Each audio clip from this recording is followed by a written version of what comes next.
Hi, friends. Welcome to our latest American Mussar community gathering. This week will be our second week exploring the soul trait of patience. And as we're doing in this cycle, we will talk about how does patience interact with chesed, the soul trait that has to do with helping another without expecting anything in return. So for now, we'll get started the way we always do with a short meditation. So I invite you to close your eyes and relax and take in a deep breath through the nose and hold, and exhale through the mouth and hold. And again, inhale through the nose and hold, and exhale through the mouth and hold. And on your next inhale, say to yourself, Shema. And on the exhale, listen. Shema, we'll listen. In Shema, we're listening deeply, without judgment, without offering advice. In Shema, we're listening with an open heart. Shema, listen.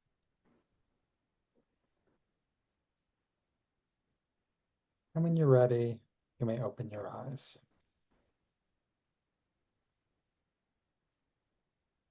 Hey, Linda and Marjorie, welcome. Well, we will get started today. Um, let's see, I think this is the one we want. Yes.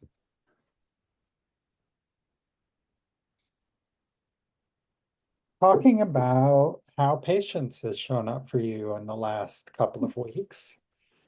Uh, I shared how it showed up for me earlier this week.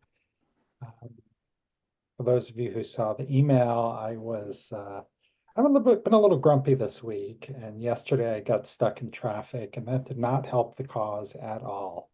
So the patience did help me kind of get through the situation without throwing gas on the fire, and that was useful.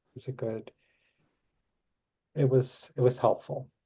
So yeah, let me open it up and see how may have shown up with you, either well or not so well. Yeah, Marjorie. What is this, Thursday? Tuesday night, I had plans to go out to dinner, take my elderly mom to meet some lifelong friends of ours. Like there's two families of two sisters, the Bears and the Canes. Well, anyway, so I was supposed to meet them at this restaurant that I'd never been to. I got lost. I got my mom next to me going, "Why are you late? Why are you late?" And I was like, and then there was a storm a brewing. We had horrible weather. So I'm driving in what turned out to be like a massive thunderstorm here, trying to find the restaurant. I finally, somebody in the party got in touch with me. I said, "Well, where's the front door to the restaurant?" They couldn't. So I finally ended up, they said, "Well, go into the garage." So I go to the garage to get the elevator. The elevator bay door is locked. Oh, And because it's a hotel. Well, this place is like, it was like unbelievable. Finally, I finally figured out on my own how to get around to get to the front door of this restaurant. I said, "Mom, let's just go in and have dinner here, okay?" And fortunately, my friends were still there. I walked in drenched, soaked to the bone. I mean, it was horrible. And yeah, I'll tell you, if my Musar practice has ever shown up, it worked. It was very helpful to me that night. And what I've really been thinking about with Musar lately is I had another altercation with another family member recently.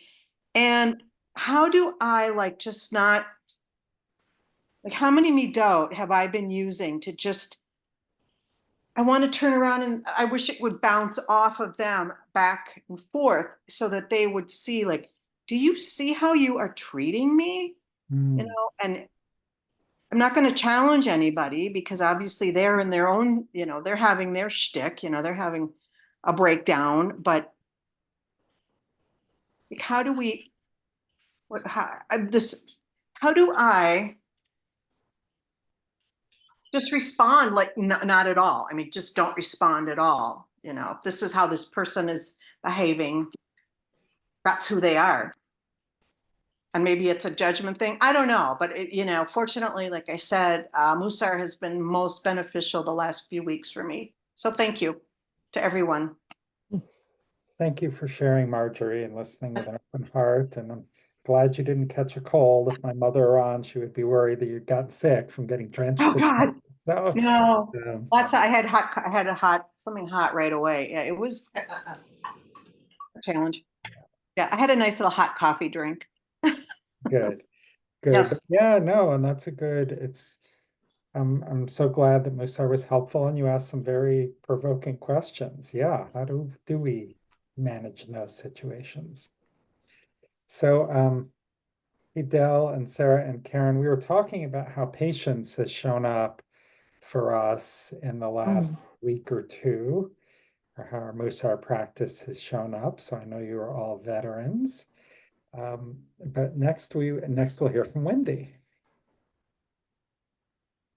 Well, I went off last week of the GRU, the Mussar, thinking about patience and suffering, and knowing that I have had suffering, and kind of trying to figure out the different places where patience has come in, and chesed.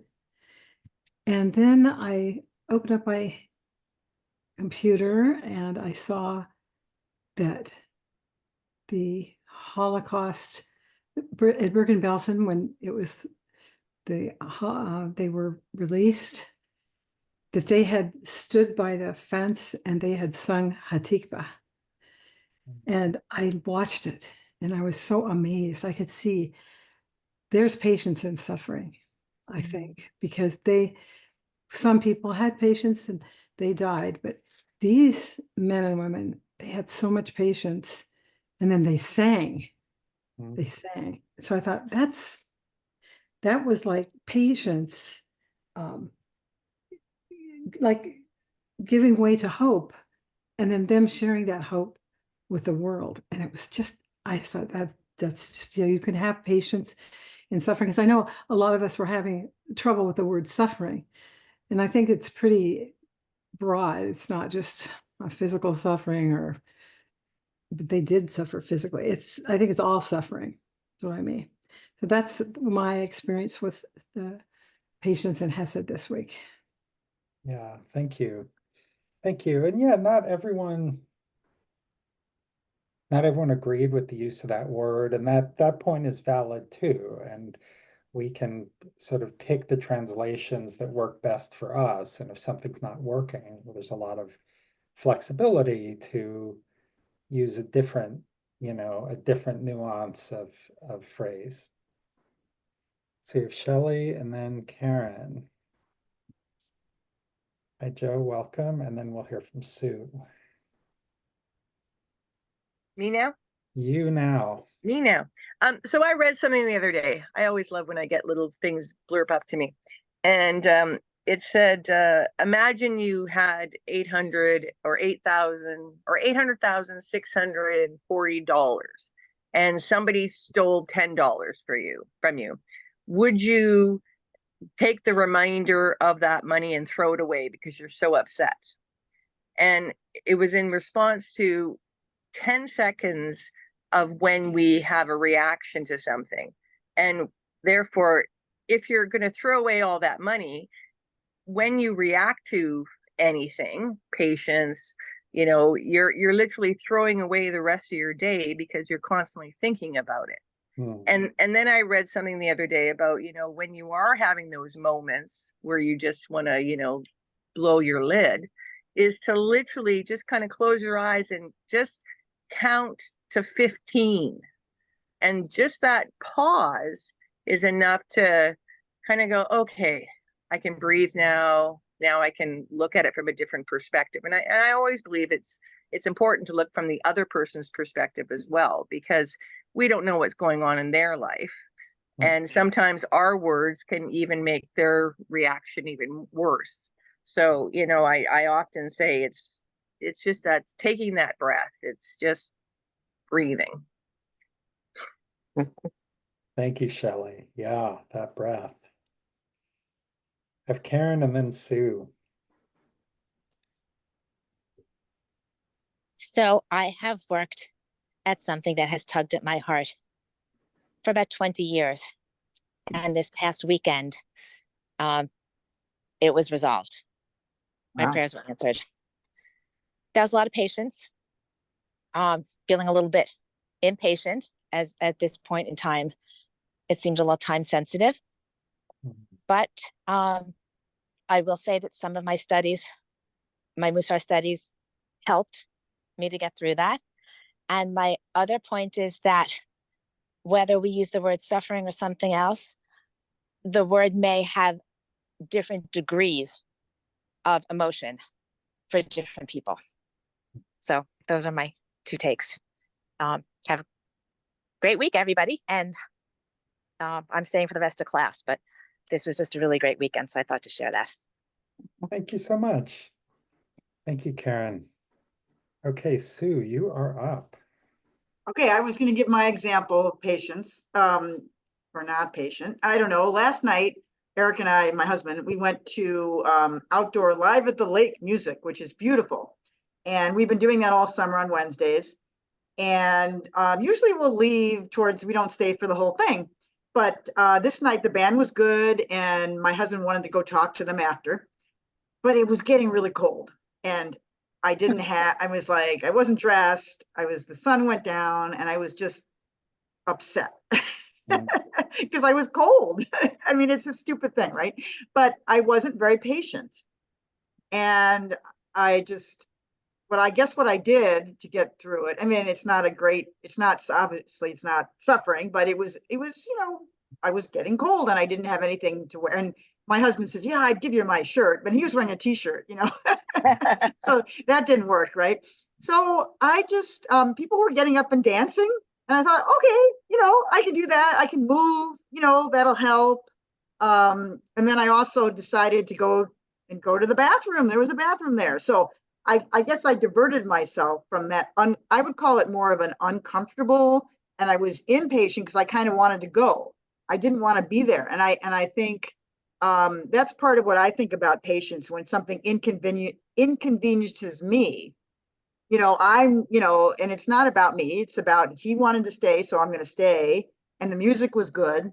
And so I learned, I did things to deal with it and get me through the situation. And I think that's when you think about that's what I have to offer about being patient, is thinking of a way of getting through it at the moment.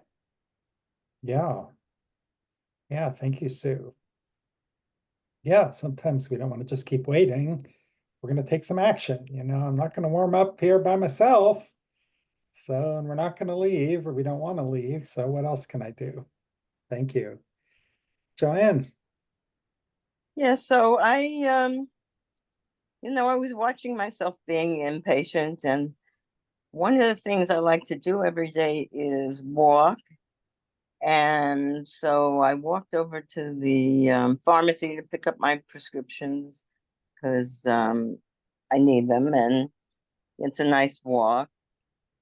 But on the way back, it's like I'm tired already. And so they have this shuttle service in my town. Okay, so I've used it a few times with varying success. And one of the things that I find very annoying about it is it'll say your driver's arriving in 5 minutes. And then it says your driver's arriving in 4 minutes. And then it'll suddenly say your driver's arriving in 38 minutes. And I'm like, what? So, I made up my mind that no, I'm not standing here for 38 minutes.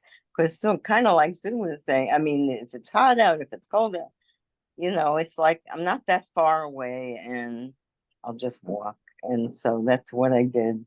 And I decided that, patience, I mean, if it was like really important for me not to walk for some reason. I guess I could have waited, even though I was tired. But it was fine, and I got the exercise. And sometimes you just have to, I don't know, go with the flow, I guess is what I'd say. Yeah. Thank you, Joanne. You're welcome. Does anyone else care to share? Okay, well, Joanne's story is a really good segue to just a quick reminder of our spectrum of patients. And we went over this last week, and in the email I talked about the mantra of this too shall pass, and I have the strength to get by until it does. But sometimes we don't want to be too patient. We don't want to just sit and wait and wait and wait for that bus, which maybe it'll come in 38 minutes. Maybe it'll come in 45 minutes. Maybe it'll turn out to be 5 minutes again. Who knows? But just sitting around waiting, for Joanne at that time was not the right solution. And I can imagine myself getting very anxious and stressed and frustrated and just wondering. Or she was in a position where she could walk. And of course, too little patience, we can end up at that same place of, just being sort of angry and frustrated, and I'm stuck in traffic. I'm cold and I want to, I don't want to be here anymore. So finding like that right place for when is it that we just want to kind of tough it out, and when is it that we need to take some action? That's the challenge.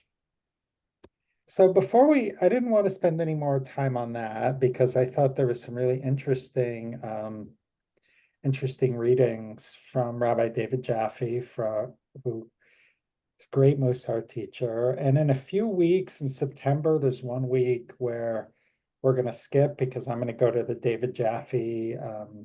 a David Jaffe workshop, and I'll share with all of you that information if you'd like to join me there. But for today, he's my favorite Mussar teacher. So for today, can someone please read this first bullet? I can read it. Thank you. Okay. Sublinute patience, or the ability to bear emotional discomfort, is a key midah for all spiritual and emotional growth, not to mention living with others and achieving success in work. While this term is often translated as patience, I think forbearance is a better description of this midah. Okay, let's stop there. So this word forbearance, what does that kind of bring up, and how is that maybe a different nuance than what we've been talking about or what we have been talking about so far?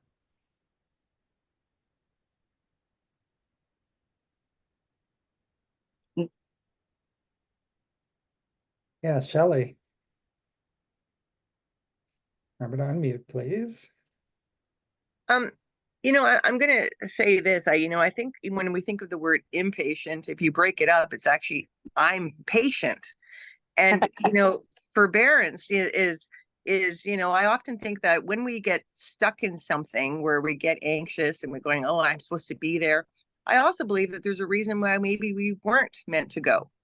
Maybe there would have been a car accident, or we would have, something. So I often think, the universe, sometimes creates those little moments for us to pause. And also a lot of times I believe when we feel impatient, it's really a trigger, something that's inside of us that we're angry about because of somebody doing something. And I often say, when we actually look at that situation, we can most of the time see that we're doing the same thing to that person, perhaps. And so, I often believe there's a balance to everything, with patience, impatience, the forbearance of what could possibly have happened or not happened. And, we tend to live so much in the future, but not really in the present. And, and I think that's one of the biggest things that most people have to overcome is that prediction of the future. Like, oh, don't forget to put your coat on, it might rain. well, okay, if I didn't put my coat on, then I'm going to enjoy the rain, right? Like I often say, you have to find the positive in everything, because there is always balance to everything. Even the atrocities that happen in the world. I often say to people, a lot of souls left at the same time, and they have to leave again at the same time. Yes, it's a terrible thing, and I'm horrified to witness it, but at the same time I have to look at it from a different approach spiritually, the way I look at things. So that's my Thank you, Shelley. Okay, Marjorie and then Dell. Unmute. Okay. So I had to look up forbearance because I just wanted a little clarity on what it really means. And so what it is, it's really abstaining from, it's really working on not being angry or upset or acting adversely to a situation that you could I'm going to feel, something's going to happen to me, and I can feel it, welling up inside. It's like being patient for me is just, I have the right to feel that, but keep it tempered. It's going to be there, but don't act out on it, just, and I, like somebody mentioned, counting or finding, you have to find an alternative way to temper. I have to find a way to temper my behavior, because, I could go like ballistic, or but I choose not to right anymore. It's just not worth it. I already have blood pressure medication. I don't need to add any more to the list. But So Marjorie, if I'm understanding the definition correctly, and I was hoping, I'm like, people usually look stuff up here. So I think if I wait long enough, someone will look up the definition. So what I was hearing you say, let me make sure I'm understanding this, is it's really not acting. It's like I'm having an emotional reaction, but I'm going to withhold acting out. I'm not going to. would you like me, can I read the definition? Please. Okay, so forbearance, and it's from Colin. Okay, if uncountable noun.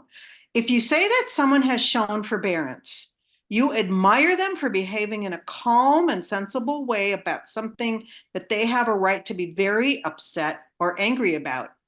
So you do have the right, you're stuck in traffic. You have the right to be like, oh my God, I just want to get home. It's hot, blah, blah, blah. You have that right, but you temper it, or I temper it. I know we're supposed to, like, me. It's all about me. Again, it's a practice. Yeah. It is. Thank you. Yeah, I'm glad I have it in my chest. We'll hear from Dell and then Sue. So I like that concept of practice, because for me, it's almost as though everything is kind of machloket. Everything is a controversy and a debate. And how do I walk that back and try to recognize the needs and interests of others, rather than injecting controversy and conflict into every conversation, because then it becomes really mashugana, and it doesn't lead to a resolution. Thank you. Thank you. Well said. Okay, Sue. I also looked it up, and the word that I saw in the definition was self-control, which I really thought was appropriate. And then it reminded me, because I looked at your chapter, Greg, of slow to anger. Mm-hmm. So I think that's so in our Torah, right? That's one of the 13 attributes, is being slow to anger. So I think that's very, very helpful. And the other thing I wanted to say was, I feel like it's when it's about, when we want to get our opinion out, if we have a discussion with somebody and we're not doing the active listening, and this is what we feel, and then we get into this, discussion sometimes.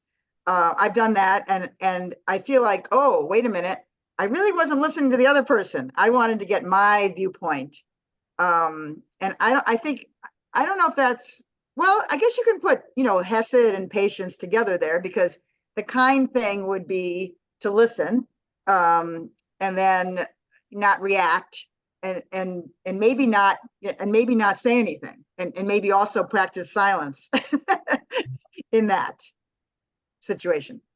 Yeah, good ones. Bringing silence in. That's a way of forbearing. It's like, all right, I'm just going to keep my mouth shut. I'm going to keep my hand off the horn. That's not going to help now. Let's go. Oh, okay. We'll hear from Wendy, and then I want to read the second paragraph as well. Just from my dictionary, it's very old. So it says patient restraint, which is kind of cool when you think about it, because restraint is an action and patience is what's inside of us in our heart. So it's not just about making yourself not do something, but more about, calming yourself down and actually really having patience with yourself too. Yes. And I think that is a good segue to this next paragraph here. So could someone please read the second bullet? I was, Thank you, Joanne. Savlanut involves becoming more aware, moment to moment, of the load we are holding and continue to bear the load and its accompanying emotions without casting them off or rejecting them. Great, thank you. Let me pause you there. So Savlanu, and we may have gone over this 2 weeks ago, but the Hebrew word, it's related to the root of saval, which is like the person who carries the luggage in Israel. Talks about the Israelites bearing the load of slavery, and God and Moses were going to relieve them of that. So here he's very much going to, we're holding a load and we're going to forbear. We're not going to act on it. We're not going to act out. But at the same time, we're not sort of casting them out or rejecting them. And that's kind of like what I think it was Marjorie was saying. It's like, I have the right to be mad that I'm impatient, that I'm in traffic, but not kind of giving into that is part of this forbearance or patience. So I'm gonna go to the next slide, and then Joanne, if you could keep reading, because I've just copied this over, and this is going to kind of lead us into our breakout groups. Patience calls on us to respond to unpleasant experiences, be they annoyances, insults, and or injustices, while maintaining our relationship with ourselves and or with others who challenge us. Great. So I'll put this in the chat in a second. So this is, and Sue started to kind of bring us down this road, but the connection with chesed. Well, chesed is supporting another without expecting anything in return. And so this forbearance, it's not too hard to kind of see how this could impact our relationships. If I get annoyed by someone and I start screaming at them, that's, not going to help the cause. If I sit and be a doormat for someone who's not treating me well, that's too much patience. So it's talking about, how does patience help us practice chesed? Yes, Marjorie. Well, what I like about this Rabbi Jaffe's statement is he does acknowledge it calls on us to respond. I mean, we have the right to respond, but he defines the best way to respond. So that's what I like about it is, like, I think of injustices, and you want to respond, you want to do something to help not only myself but to the other party. And it may take time to figure out what that response should be. But I do like the fact that he acknowledges the fact that we have to respond. I have to respond to things. Just figure out how to do it. Yeah, absolutely. Okay. So I am going to first stop the share. And second, I'm going to paste this information in the chat.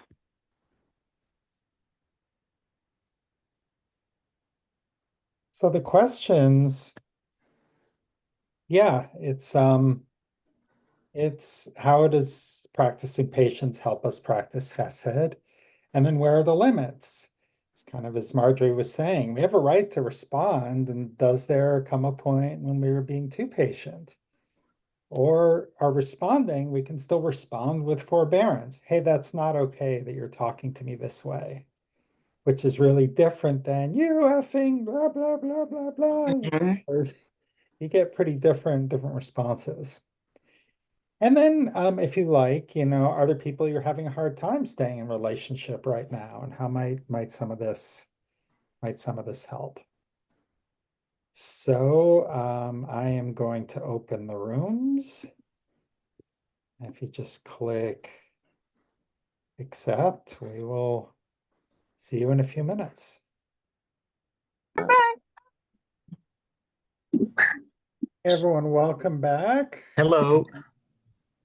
And welcome, Paul. I saw you arrive just after or just before we went to breakout rooms. So I would love to kind of hear some highlights from the discussion. Anything you're comfortable sharing. Remember to share your own story, not someone else's. Wendy. There were three of us. We had a riveting conversation. We're from all over the map. So coming together like that, it was just wonderful. And we came up with three different things that we took from the quote. The first thing that all three of us said was, this is such a challenging thing to do. This is such a challenge. And when we first read the quote, I said, oh, that's really challenging. And then, Greg, you announced that was what we're going to be in our breakouts room. Oh boy.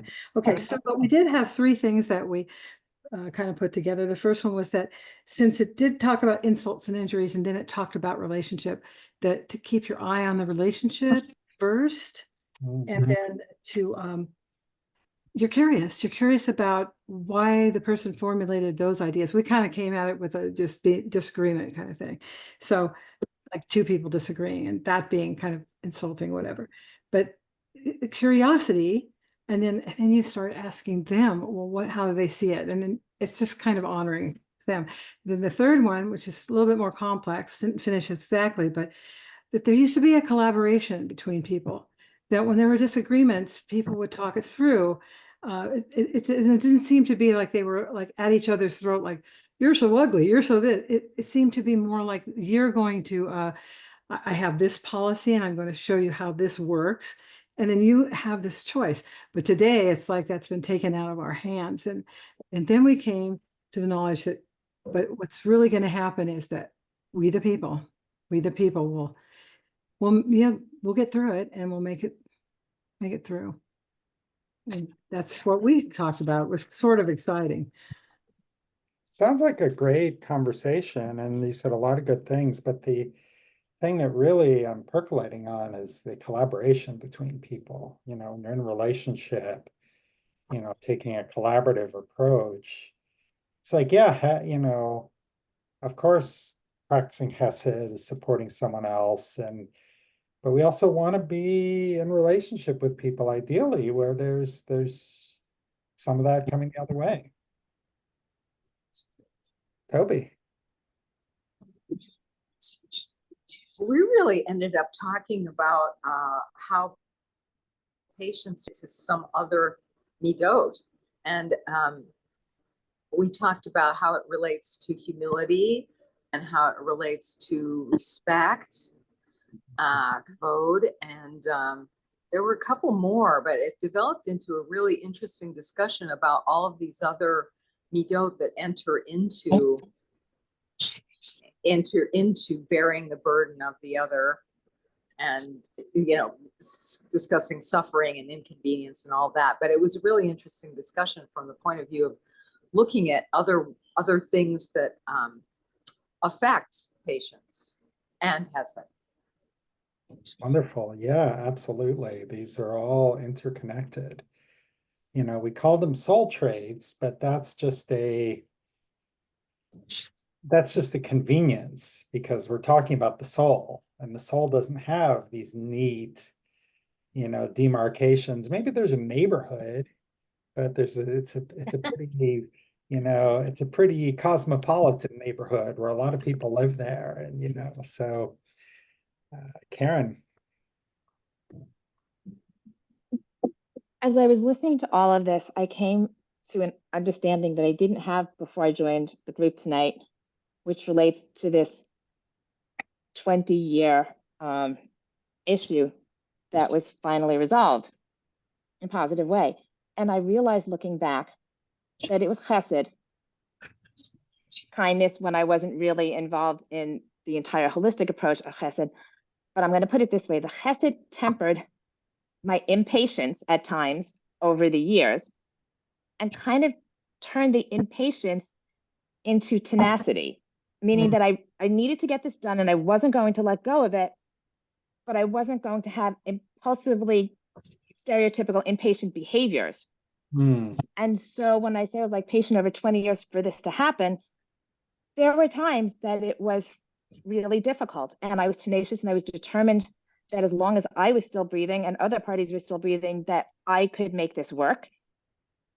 And tonight I realized that it was how important acts of kindness are to me, or being kind, or casting more holistically, that tempered the impatience to more of tenacity. And so maybe if nobody's ever thought of impatience versus tenacity, that might be something worthy of other thought. We had a little Zoom moment there for a second. But yeah, thank you, Karen. And I can see you really made some important insights about yourself and your experience there. And that's so powerful to bear witness to. Thank you. Joanne. Yes, we were talking a lot about friendship and how patience or impatience sometimes factors into whether or not friendship is going to endure and succeed, I guess. I don't know how else to put it, because people are not always on the same page about, making plans, or I don't know, like all kinds of things come into play. So that was sort of interesting. It's something I have, struggled with and gotten impatient about, waiting for my old friends. When are you going to get together with me? If we're still friends, and that kind of thing. And even how friendships evolve. Yeah, friendships is a complicated thing. And I remember early when my wife and I were early married or something, and her mother had said, well, sometimes you have friends of the heart and sometimes you have friends for the road. But at this stage of my life, it's not always so clear. It's like someone who's been a friend of the heart. Are they going to stay a friend of the heart? Is there sometimes the friendship runs its course, but we certainly hope not. And Marjorie. Okay. Well, I kind of addressed where does it come to a point when we're being too patient? And there are people you're having a hard time staying in a relationship with right now. And I addressed that. Yes, there are people where you just get to a kind of an expiration date. And, I remember the great things that when we were younger, we had a great time. And now it's like, how much effort and patience am I willing to put forward for somebody that's become really, really narcissistic? There's their negative traits are developing to the point where, I use the term ghosting. I've had, they'll reach out every now and then, and it's great to hear from them, but there's only so much that it doesn't seem to be meeting 50, in the middle anymore. Yeah. But I have to say with family, that's where I have to just really, patience is a big midah for me. And they're that important to me. So, we pick and choose. How much energy am I going to use for, where am I going to put my energy and my chesed? And I want it to be returned a little bit. I want people to meet me in the middle. I'm just taking a peek at something. Yeah, I was like David Jaffe also talked about the importance. Oops, sorry, boy, Zoom. We're having all kinds of Zoom issues. Talked about the importance of maintaining relationships with ourselves, and sometimes, when we're dealing with those other people in those difficult relationships, there's a certain relationship with ourselves that we need to deal with. And I know Paul at various times, and I think it's come up in this discussion as well, has brought forth the word discernment. And David Jaffe talked about sort of being in touch with ourselves and where we are. And there's a big piece of discernment, deciding, we do have agency. We can decide, this is a relative. I'm going to just roll with it, even though it's kind of making me a little crazy. And times, like I had someone I was very close with, and it just got to be too much where they would disappear for months and months at a time. And, I talked with them about it a couple of times, but it just got to the point where I can't keep putting this. And, I haven't given up hope, even though it's been years and years, that someday they're going to call me up and say, oh, geez, how are you? It's been way too long. And I would really welcome that. But I can't keep being the one who's always doing that. Nancy, is that your hand? Yes. Me? Yeah. Yeah, I hope I get this right, but there's impatience and there's patience. And a lot of times when we're impatient, there's something about that we're creating a story in our head. So that chatter in our head is going to get us more angry, more upset, more frustrated, when really what happened is really nothing. In the grand scheme of thing, it was really nothing. And once we change our perception about the whole issue and then realize there's a call for love or love, then we can change that whole dynamic between that individual, the relationship, the issue. And then what can happen is that beautiful and wonderful surprises that we don't know. The form of what happens changes. So you can get a call from somebody. My husband brought me a delicious loaf of olive bread unexpectedly today.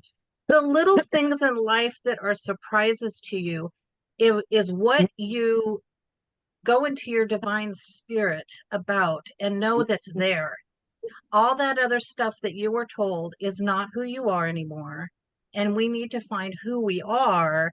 And I have found this to be so comforting that opportunities just abounded now. And one of the people shared that her son had a bracelet that had ERO on it, which stood for emotion, reaction, and outcome. But I love what she put instead of outcome, opportunities, because all of this, when we're impatient, let it go, change the perception, and even driving in bad traffic, that's nothing. So what? It's all about our perception and loving ourselves and loving the world and having those opportunities come to us. Love that, Nancy. Well, I think that is a great place to stop on for here and to start transitioning into our meditation. And there's a quote actually, which what Nancy shared, I think it goes very closely with that. So please, once again, relax and close your eyes and take in a leisurely breath through the nose and a leisurely exhale. And as you breathe at your own pace, allow these words from Rabbi Sonia Pills to sink into your soul. She wrote, like love, patience can only be manifest in time. What good would it be if we were patient or loving for exactly a second? These relationships, our lives, they don't last that long. We don't have time. We don't have time to waste. We can spend our time in love, or we can spend our time being annoyed at traffic.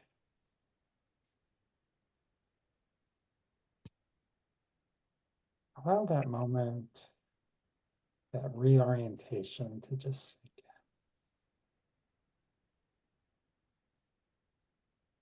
in.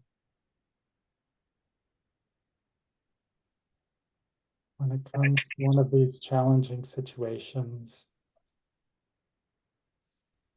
what would it mean if you reoriented? To take a little bit more of a loving stance. Or might more self-love allow you to forbear, allow you to be less reactive. Maybe some compassion could allow you to feel more loving to them and what they're going through.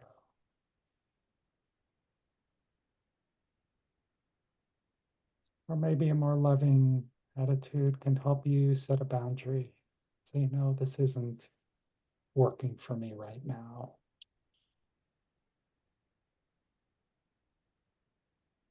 Now let those thoughts fade. And just spend a moment with the light that's filtering through your eyelids. This is the light of your divine spark. It's always with you, offering warmth and love and total acceptance of who you are.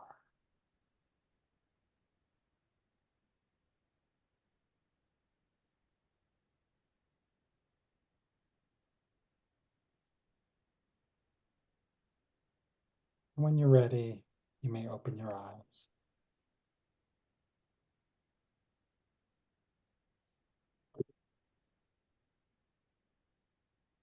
Thank you all so much for being here this week. It has been wonderful to spend this time with you, and I look forward to seeing you next week. Have a good week, Thank everybody. you.